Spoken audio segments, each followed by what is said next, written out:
So welcome to night 2 of Fresh Petits. So what we have is something that you would see at a very upscale dessert buffet like at the Ritz-Carlton or the Fairmont. So we have our pot sucre. Look at this. This is just our leftover cappuccino mousse that we piped into the little domes and we froze them. We have a chocolate petal and then we have a piece of fruit. Now, you can use, this is a great way to use up any type of mousse. Night 1, we piped the strawberry mousse, so we could easily do something with that. And this is the chocolate mousse. So in order for us to build this, we have a couple things we have to accomplish. First thing, guys, is that I went ahead and I rolled out my pot sucre, just like I did for the Petits in the tart tins, and then I just stamped them out with my cutter. So boom, boom, boom, boom, boom, like poker chips. And then you can see I docked 3 holes, so they kind of look like buttons. And then I went ahead and I baked them. When they came out, I brushed my melted cocoa butter on there. Again, hear that crispness? So they will not end up going soft, so that when I bite into this, I get creamy from the mousse, I get a nice crunch from the tart shell. So that is step 2. Step 1, any leftover mousse that you have, just pipe it. If you have a cup of mousse, I'll end up with almost a dozen of these Petits. So it keeps my food costs low because I already made the mousse for another function. Now what I have to do is make the petals. And for those of you who have taken decorative pastry, you'll know how to do this because we did it when we made a lotus flower. So you're going to need a strip of acetate. We're going to need a petal fork. If you don't have this, you'll just use the tip of your paring knife. And we need some melted chocolate. So I'm just going to pop over here. I have my chocolate. I'm going to just tip this a little bit so the chocolate flows down into the well. Forgive my messy bowl. I'm going to do the back of my fork. I'm going to dip this. And you can see I have it quite heavy. I'm going to move my acetate to the edge of the table. I'm going to press down. I'm going to press up and pull away. And look what that fork does. It gives me a vein to the leaf. So again, down, dip, pull back, and can you see that vein? Perfect.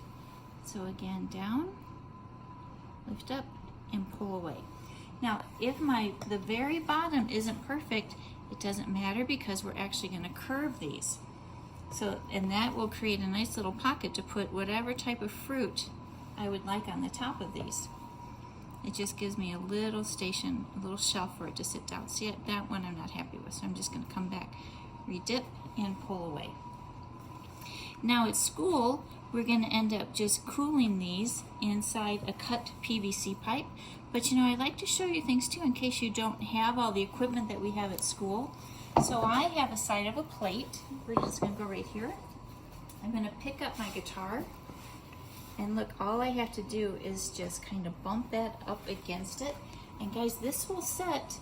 I could put it on a sheet tray, I could put it in the freezer, and it will sit and it will dry with that nice curve. It will take in the cooler or the freezer just about 10 minutes. If I'm at room temperature, it might take about a half hour for that to set.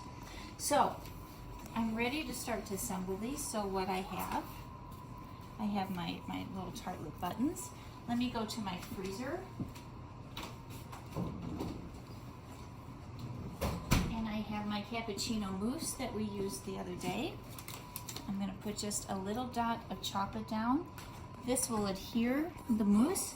If you didn't want chocolate, if I was doing, you know, another flavor, I could do a little bit of hot apricot jam.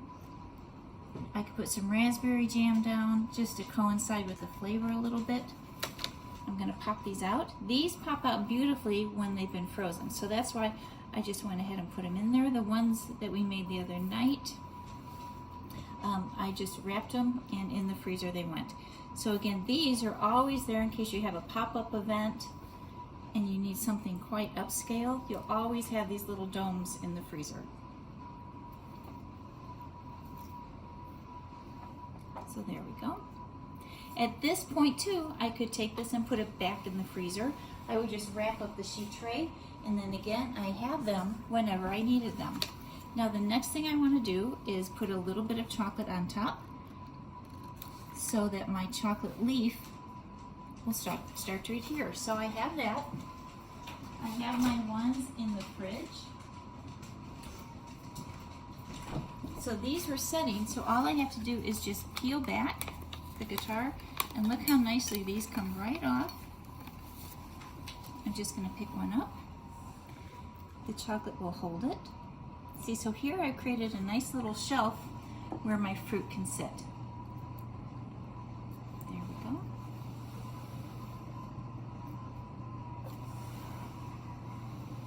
I'm going to bite my chocolate. And look, this is how quickly a working bakery or working patisserie shop can actually get things done when you have stock items in the freezer.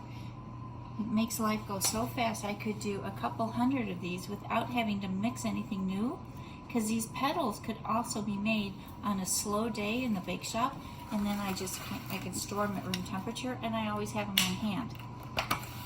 You could buy these too. They do have petals for sale, but then my food cost does start to go up. So I'm going to put a little dot of chocolate here. I'm going to attach my fruit. And again, look how fast this goes. Because we have done all of the work the night before.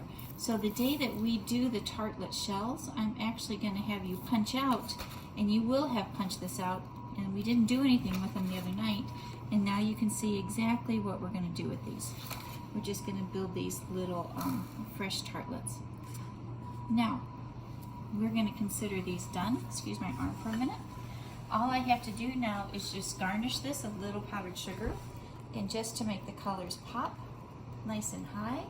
If I wanted to, I could put a little gold leaf down like I have on this guy, but sometimes you guys think I go a little overboard with the gold leaf, but people just end up loving the gold leaf.